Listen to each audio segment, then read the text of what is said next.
Hello, students of class 9. Welcome back to your English class. I hope you people are keeping safe and staying at home. Now, in my previous videos, we were studying a chapter named The Adventures of Toto, written by Ruskin Bond from your Moments book. As you all already know, that this story is a humorous and adventurous story of a naughty monkey named Toto, bought by the grandfather from a Tonga driver for the sum of 5 rupees. Till now, we have studied how Toto was always finding ways of irritating or annoying everyone. If you do not know the story till here, then go through my previous videos. Moving forward with the adventurous story of Little Red Monkey and his pranks, we now discover that Toto has been accepted by the grandmother, who was shown in the beginning of the story as not very fond of pet animals brought home by grandfather. Now, let me read the next paragraph for you. When Toto was finally accepted by grandmother, he was given a comfortable home in the stable where he had for a companion the family donkey, Nana. On Toto's first night in the stable, grandfather paid him a visit to see if he was comfortable. To his surprise, he found Nana without apparent cause pulling at her halter and trying to keep her head as far as possible from a bundle of hay. Now, let me give you the meanings of the hard words first. The meaning of the word stable is a building set apart and adapted for keeping horses, जिसे आप अस्तबल या घुड़साल भी कह सकते हैं. The meaning of the word companion is a person or animal with whom one spends a lot of time or with whom one travels. That is आपका साथी. The meaning of apparent is obvious or clearly understood.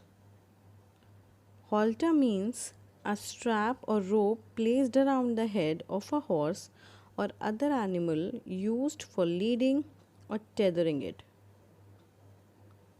Hay means dry grass. Okay, now moving with the explanation. As you can see now that grandmother has finally accepted Toto and she knows now that Toto is living with them in their house. So, to make him comfortable, he has been shifted in the stable or ghursal you can say with his companion the family donkey named Nana. उसको कहाँ shift कर दिया गया था? उसको एक stable में या घुड़साल में शिफ्ट कर दिया गया so that he can live there peacefully and comfortably with the family donkey जिसको नाना कहा गया था. And because grandfather was thinking कि टोटो थोड़ा अनकंफर्टेबल होगा, थोड़ा सा इनसिक्योर हो सकता है, तो he visited toto the first night. वो उसको जाते हैं देखने कि वो कंफर्टेबल हो गया है कि नहीं, अच्छे से रह रहा है कि नहीं. बट टू हिज सरप्राइज वो क्या देखते हैं वहाँ पे? ही फाइंड्स दैट नाना जो डोंकी है वो क्या कर रहा है, विदाउट एनी रीज़न वो अपने हॉल्टर को द रोप अराउंड हर नेक, वो जो उसकी नेक के चारों तरफ रोप है जिससे उसको लीड किया जाता है या जिससे उसको आगे लेके जाया जाता है, वो उस रोप को खींच रही है. किस कहाँ क्यों खींच रही है? वो जो एक सूखी घास का बंडल रखा है वहाँ पे, वो उसमें से अपने सर को खींच रही है जैसे कि कोई ज़बरदस्ती उसके सर को उस सूखी घास के अंदर लेकर के जा रहा हो और वो उससे दूर रहना चाह रही है. ऐसा क्यों हो रहा था?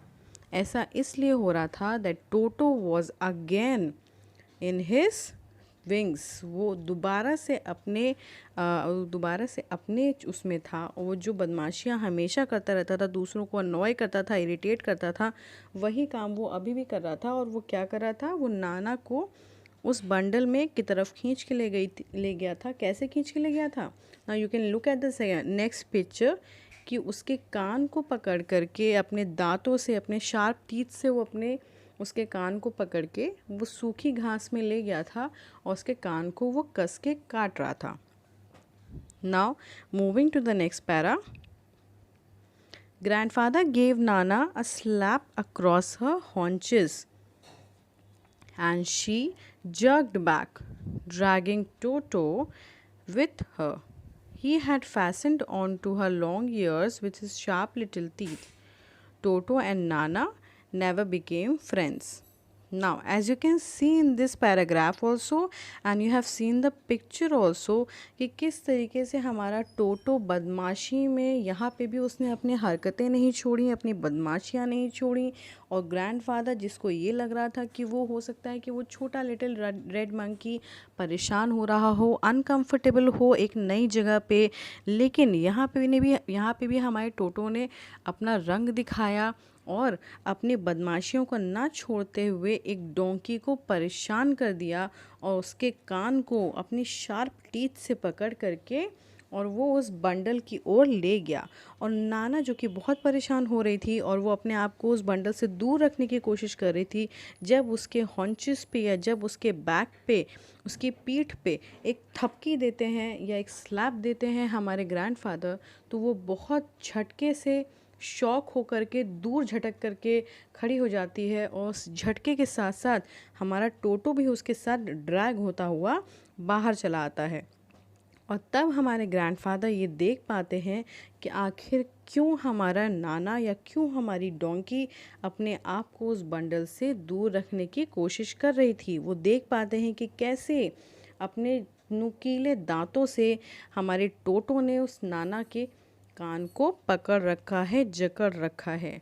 और इस पूरे इंसिडेंट से ये तो क्लियर हो जाता है कि टोटो और नाना आगे दोस्त तो नहीं बनने वाले हैं, वो फ्रेंड्स नहीं बनने वाले हैं, क्योंकि टोटो हर किसी को इतना ज़्यादा परेशान कर देता है, इतना ज़्यादा अननॉय कर देता है कि कोई भी उसके साथ टाइम स्पेंड करना नहीं चाहता है, कोई भी उसके साथ रहना नहीं चाहता है। Now moving to the next paragraph. A great treat for Toto during cold winter evenings was the large bowl of warm water given him by grandmother for his bath. He would cunningly test the temperature with his hand, then gradually step into the bath, first one foot, then the other, as he had seen me doing, until he was into the water up to his neck. Now, in this whole paragraph, you can see one positive thing about Toto, one positive characteristic of Toto, that Toto was a very good observer. He was a very good observer, he was a very good imitator. वो बहुत ही अच्छे से किसी चीज़ को observe करता था और बहुत ही अच्छे से उसकी नकल उतार लेता था। यहाँ पे आपको कुछ जो हार्ड वर्ड्स हैं उनकी मीनिंग्स पहले आप लिख लीजिए। ट्रीट का मतलब होता है do something that gives one great pleasure. Cunningly means in a clever way. Okay, gradually means धीमे धीमे और स्लोली। ना as you can see a great treat for Toto, यानी कि एक ऐसा काम जिससे टोटो को बहुत ही ज़्यादा प्लेजर मिलता हो या बहुत ही ज़्यादा आनंद आता हो जिस काम में। वो क्या था? वो था कि ठंड की इवनिंग्स में, ठंड की शामों को जब हमारी ग्रैंड मदर उसके लिए एक बाउल में गर्म पानी करके लेके आती थी जिससे कि वो नहाता था, ये उसके लिए एक बहुत ही अच्छा या आनंद देने वाला, मज़ा देने वाला काम था। और कैसे नहाता था, किस तरीके से इमिटेट करता था हमारा टोटो और किसको इमिटेट करता था, we'll see forward. Now he would cunningly test the temperature with his hand. Cunningly मतलब बहुत ही चालाकी से, he would cunningly बहुत ही चालाकी से वो टेम्परेचर चेक करता है। पहले किस चीज़ का टेम्परेचर? पानी का टेम्परेचर चेक करता है कि पानी उसके नहाने के लिए एकदम सही है कि नहीं, हल्का गुनगुना है कि नहीं, गर्म तो नहीं है या ठंडा तो नहीं है। पहले वो अपने हाथ से उसका पानी का टेम्परेचर चेक करता है। Then gradually step into the bath. Then gradually मतलब धीमे धीमे, स्लोली वो उस पानी में उतरता है। कैसे उतरता है? फर्स्ट 1 फुट, पहले धीरे से एक पैर उतारता है, फिर देन द अदर, फिर दूसरा पैर उतारता है. As he had seen me doing. ना who is me over here? As you have seen that this whole story is told by the grandson और the writer. So me over here is the grandson. यहाँ पे writer की या grandson की बात हो रही है. जैसे कि हमारे ग्रैंडसन को उसने करते देखा था, उसी तरीके से टोटो भी करता है. पहले बहुत ही चालाकी से वो पानी का टेम्परेचर चेक करता है. उसके बाद टेम्परेचर चेक करने के बाद वो धीमे धीमे हमारे पानी में एक पैर फिर दूसरा पैर करके उतर जाता है. Until he was into the water up to his neck. और धीरे धीरे और अंदर पानी के जाते जाते वो तब तक उस पानी में एकदम से घुस जाता है जब तक कि सिर्फ उसका मुंह पानी से बाहर होता है और वो पूरा उस गर्म पानी के अंदर बैठ गया होता है, बहुत ही मज़े में, बहुत ही आनंद लेते हुए. Okay, now will move to the next paragraph. Once comfortable, he would take the soap in his hand or feet and rub himself all over. When the water became cold, he would get out and run as quickly as he could to the kitchen fire in order to dry himself. If anyone laughed at him during this performance, Toto's feelings would be hurt and he would refuse to go on with his bath. One day, Toto nearly succeeded in boiling himself alive. Now you can see in the picture how our Toto is enjoying the bath, rubbing himself with soap and rubbing himself with that soap with his hand, with his feet. He is enjoying. Okay. Now you can write down the meanings of the hard words first. In this whole paragraph, succeeded means succeed कर जाना किसी चीज़ में. इस there is no hard words in this meaning. We'll continue with the explanation. Okay. Now, once comfortable, he would take the soap in his hands or feet. एक बार जब वो पानी का टेम्परेचर चेक कर लेता है और वो कंफर्टेबली ये जान जाता है कि ये पानी बिल्कुल अच्छा है मेरे बैठने के लिए, मेरे नहाने के लिए, तो वो आराम से उस पानी में बैठ जाता है और अपने हाथ में सोप ले लेता है या अपने फीट में सोप ले लेता है, अपने पैरों पे सोप ले लेता है और आराम से अपनी पूरी बॉडी को वो रब करता है उस सोप से. When the water became cold, and as you all know कि वो वार्म वाटर धीरे धीरे ठंडा होता जाएगा. जैसे जैसे वो पानी ठंडा हो जाता है वो जल्दी से उसमें से बाहर निकलता है and run as quickly as he could to the kitchen fire. और वो जितनी जल्दी हो सकता है उतनी जल्दी भाग करके कहाँ जाता है? किचन फायर की तरफ जाता है. As you all know this story is set in a very long back time. ये बहुत ही पुराने समय में ये स्टोरी सेट की गई है. तो यहाँ पे हमारा खाना कहाँ बन रहा होगा? किचन में. ऑब्वियसली चूल्हे पे बन रहा होगा, तो वहाँ पे थोड़ी सी तो आग होगी हमारे किचन में. तो वो जल्दी से भाग करके उस किचन फायर के पास जाता है. और क्यों जाता है? अपने आप को ड्राई करने के लिए, अपने आप को सुखाने के लिए. If anyone laughed at him during this performance, और इस पूरी एक्टिविटी, इस पूरे परफॉर्मेंस के दौरान अगर उसको किसी ने देख लिया और कोई हंस दिया या किसी ने उसका मजाक बना लिया, तो एक छोटे बच्चे की तरह, एक छोटे से पैम्पर्ड बच्चे की तरह उसकी फीलिंग्स हर्ट हो जाती हैं. वो बहुत नाराज़ हो जाता है और उसके बाद क्या करता है?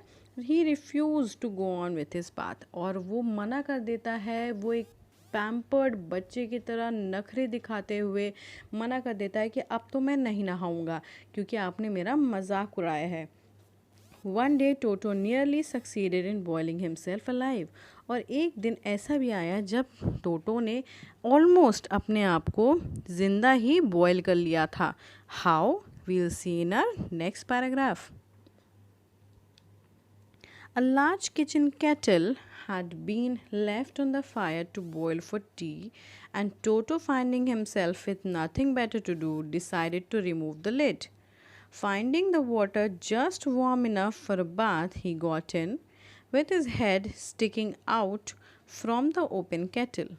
This was just fine for a while until the water began to boil. Toto then raised himself a little, but finding it cold outside, sat down again. He continued hopping up and down for some time until grandmother arrived and howled him half boiled out of the kettle. Now, write down the meanings of the hard words first. Hopping means jump on one foot. And howled means to pull or drag with force. घसीट करके बाहर निकाल देना. Okay, we'll move with the explanation. A large kitchen kettle had been left on the fire to boil for tea. एक दिन ऐसा आया जब हमारी ग्रैंड मदर ने क्या किया कि हमारे किचन फायर पे एक केटल रखी. किस चीज़ के लिए? टी के लिए या चाय के लिए, पानी उबालने के लिए. And Toto who has nothing better to do, जिनके पास और तो कोई काम था नहीं सिवाय बदमाशी करने के, सिवाय वेज फाइंड करने के कि कैसे हम परेशान करें लोगों को, किस तरीके से हम कोई तोड़फोड़ मचा दें, किस तरीके से हम किसी को अनॉय कर दें. उनके पास कोई काम नहीं था. तो उन्होंने देखा कि यहाँ पे एक किचन में एक केटल रखी हुई है या एक पानी उबल रहा है. And decided to remove the lid. And उन्होंने केटल का लिड यानी उस बर्तन का उन्होंने ढक्कन हटा दिया. और finding the water just warm, उन्होंने देखा कि वो पानी सिर्फ उतना ही गर्म था. कैसे देखा होगा? जैसे कि वो नॉर्मली चेक करते थे अपनी उंगली डाल के, अपना हाथ डाल करके. उन्होंने पानी को चेक किया and the water was just fine, just warm enough for his bath. वो बस उतना ही उबला था, उतना ही गर्म था जितना कि उनको अपने नहाने के लिए पसंद था. और उस पानी को बिल्कुल हल्का गुनगुना पाते हुए टोटो जा करके उस केटल में बैठ जाते हैं, सिर्फ अपना थोड़ा सा मुंह केटल से बाहर निकाल करके. And he was enjoying the warm water as he was bathing in it. उसको लग रहा था कि वो उसके अंदर बैठ करके नहा रहा है और उसको ठंडी में उस गर्म पानी में बैठने में बड़ा मज़ा आ रहा था. लेकिन आपको तो पता है कि केटल के नीचे आग जल रही थी और धीरे धीरे वो पानी और ज़्यादा बॉयल होने लगा और ज़्यादा गर्म हो गया. जब पानी और ज़्यादा गर्म हो गया, नाउ द लिटिल किड टोटो, उसको ये समझ में ही नहीं आया कि कैसे हम इस पानी से बाहर निकल आएँ. एंड जैसे ही उसने अपना सर बाहर निकाला, उसको बाहर बहुत ज़्यादा ठंडी लगी और वो दोबारा से उस केटल में बैठ गया.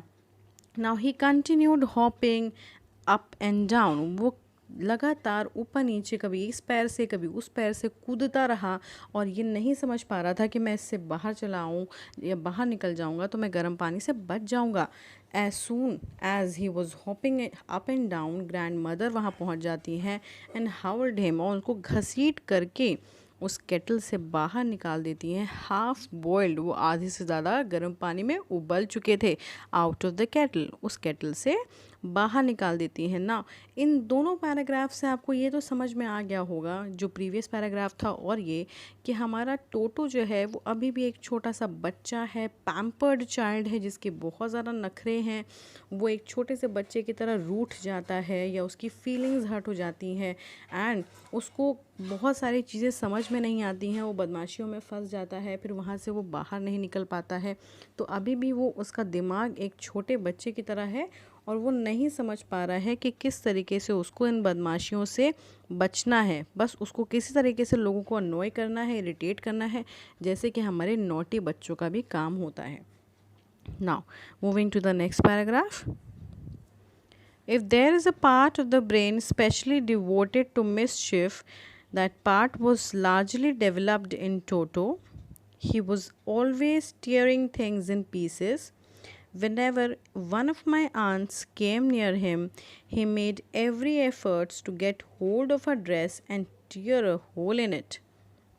Now you can see in this whole paragraph कि एक अलग ही बदमाशी बताई जा रही है हमारे टोटो की, कि अगर कोई ब्रेन का या दिमाग का कोई ऐसा हिस्सा होता है जो सिर्फ और सिर्फ बदमाशी के लिए बना होता है, क्योंकि हमारे दिमाग ही हमारी पूरी बॉडी को या हमारे नर्वस सिस्टम को, हमारी सारी एक्टिविटीज़ को कंट्रोल करता है.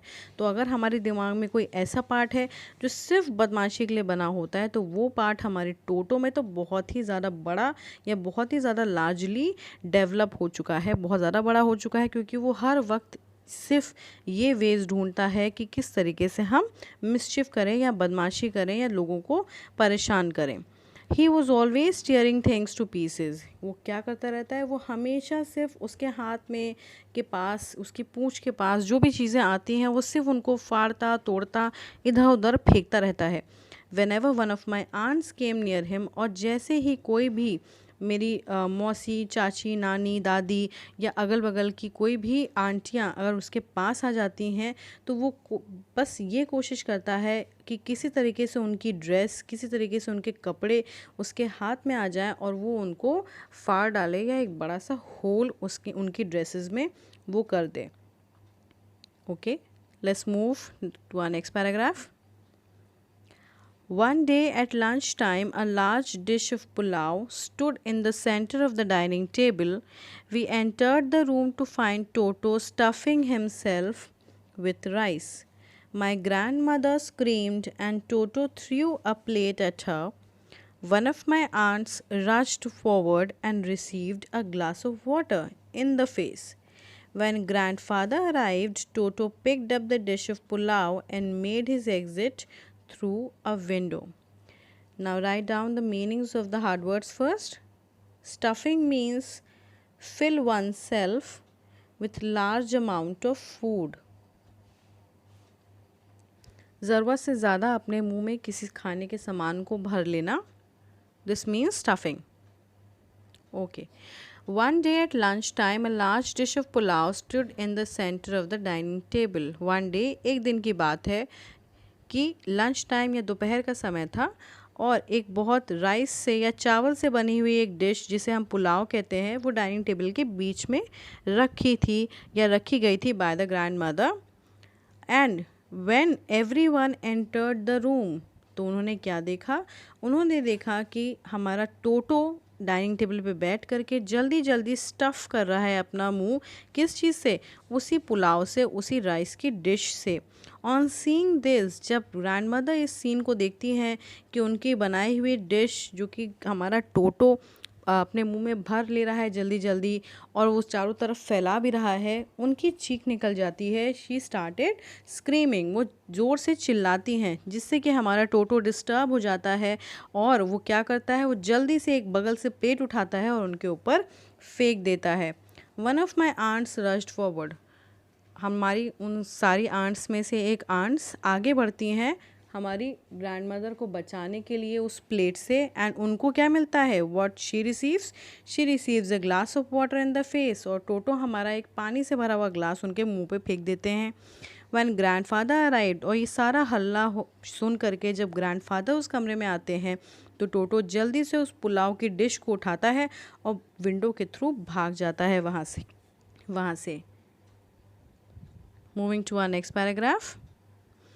We found him in the branches of the jackfruit tree, the dish still in his arms. He remained there all afternoon, eating slowly through the rice, determined on finishing every grain.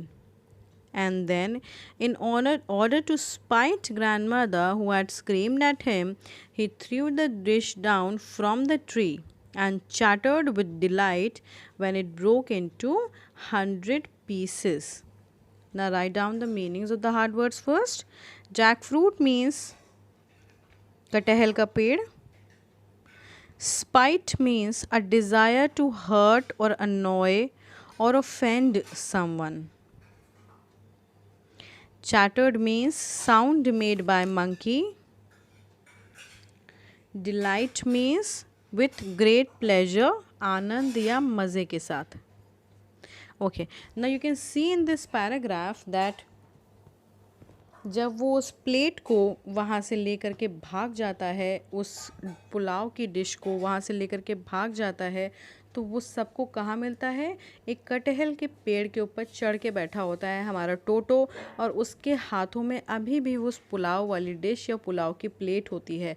और वो कर क्या रहा होता है? वो वहाँ बैठ करके भी जल्दी जल्दी सारा पुलाव खा रहा होता है, as if he was determined on finishing every grain. और उसको ये लग रहा होता है कि अब वो सोच के वहाँ बैठा होता है, उसने निश्चित कर लिया होता है कि जितना भी एक एक दाना है हमारे उस राइस का, वो सारा राइस वो ख़त्म कर देगा, फिनिश कर देगा, तभी वो उस पेड़ से नीचे उतरेगा. And then in order to spite grandmother, the meaning of spite I have told you कि किसी को परेशान करने के लिए, किसी को चिढ़ाने के लिए काम किया जाए अगर तो ग्रैंड मदर को परेशान करने के लिए या चिढ़ाने के लिए who had screamed at him, वो क्यों उनको परेशान करना चाहता था, ये चिढ़ाना चाहता था? Because grandmother had screamed at him, वो उनको देख करके ज़ोर से चिल्लाई थी। और हमारा टोटो जो कि बहुत ही मज़े में मग्न हो करके डाइनिंग टेबल पे बैठ करके जल्दी जल्दी राइस खा रहा था, वो डिस्टर्ब हो गया था या वो डर गया था। इसी वजह से वो उनसे बदला लेना चाहता था, वो उनको भी अनॉय करना चाहता था, परेशान करना चाहता था।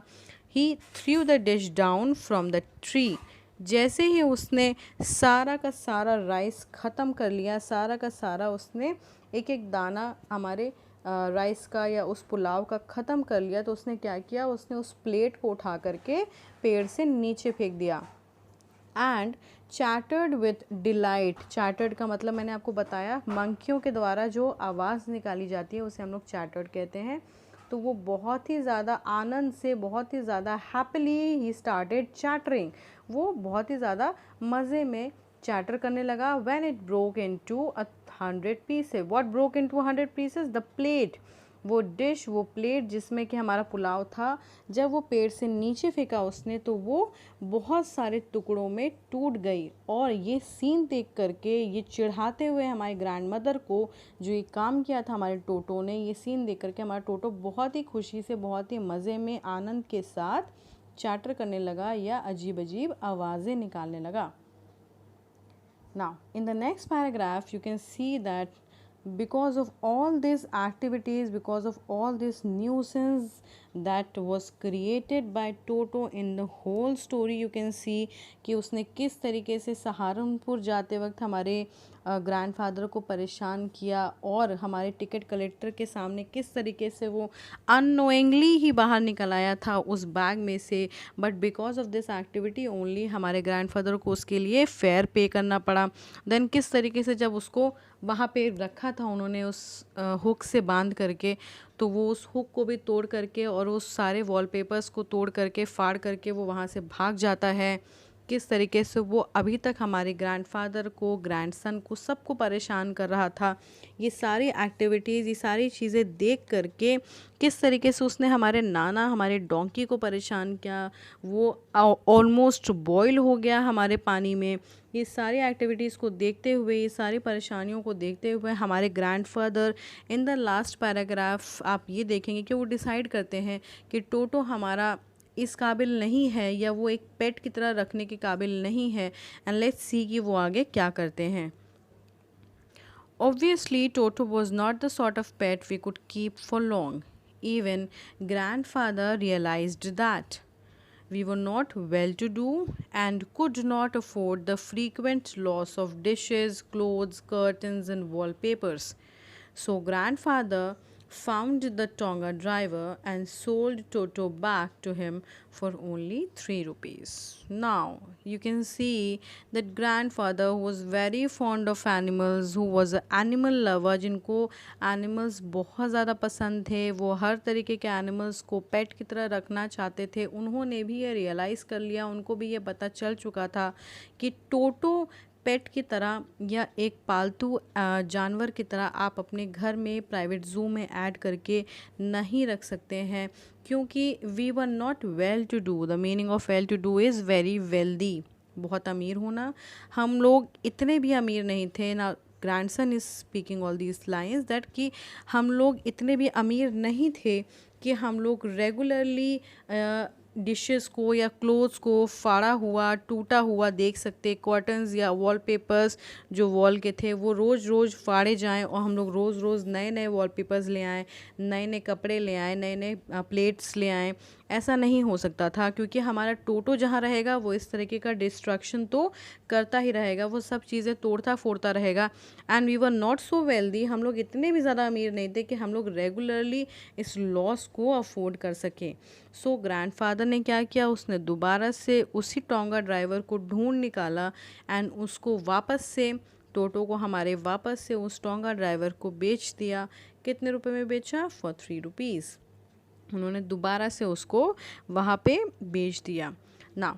इस पूरी स्टोरी से आपको ये समझ में आता है कि that not every animal can be kept as a pet. ठीक है, आप हर किसी भी एनिमल को आप एज अ पेट अपने घर पे नहीं रख सकते हैं। This is good that you are animal lover, आपको एनिमल्स पसंद हैं, आप उनकी केयर करते हो, this is very good, but आप उसको एज अ पेट अपने घर ले आकर के रख लें, ये हर एनिमल्स के साथ पॉसिबल नहीं है। आप उनकी केयर ऐसे भी कर सकते हैं, आपको जहाँ पे भी डॉग्स दिखें, जहाँ पे भी स्ट्रे डॉग्स दिखें, जहाँ पे भी आपको काउज़ दिखें या कोई भी इस तरीके के एनिमल्स दिखें, आप उन्हें फीड कर सकते हैं, आप उन्हें खाना प्रोवाइड कर सकते हैं। ठंड में दिखें तो आप उनको कंबल या इस तरीके की चीज़ें ओढ़ा सकते हैं, ठीक है, आप इस तरीके से उनकी केयर कर सकते हैं।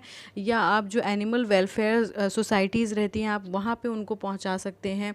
But this is not always right to keep them as pet. आप उनको बांध करके अपने घर में रखें, ये हमेशा नहीं हो सकता है, ये पॉसिबल नहीं है और ये अच्छा भी नहीं है।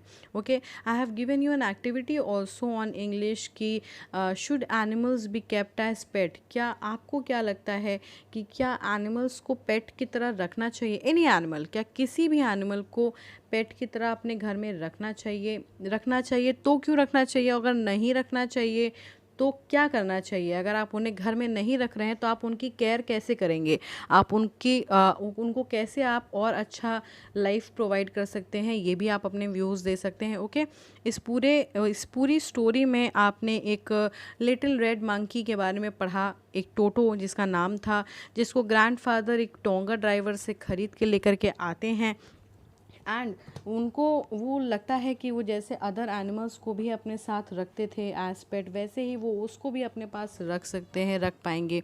बट यहाँ पूरी स्टोरी में आपने अलग अलग एडवेंचर्स देखे, अलग अलग एक्टिविटीज़ देखी हमारे टोटो की, कि वो एक पेट की तरह रहने वाला एनिमल था ही नहीं, वो फ्री रहने वाला एनिमल था, जंगलों में फ्री रहने वाला एनिमल था, जो कि इधर उधर कूदे, चीज़ों को तोड़े फोड़े और फ्री होकर के रहे, कहीं बंद करके रहने वाला वो एनिमल नहीं था, जो कि हमारे ग्रैंडफादर भी रियलाइज़ कर लेते हैं at the last of the story and वो वापस उसको उस टोंगा ड्राइवर को बेच देते हैं। ओके, नाउ आई होप कि ये पूरी स्टोरी आपको समझ में आ गई होगी and if you have not understood the story you can text me and ask me.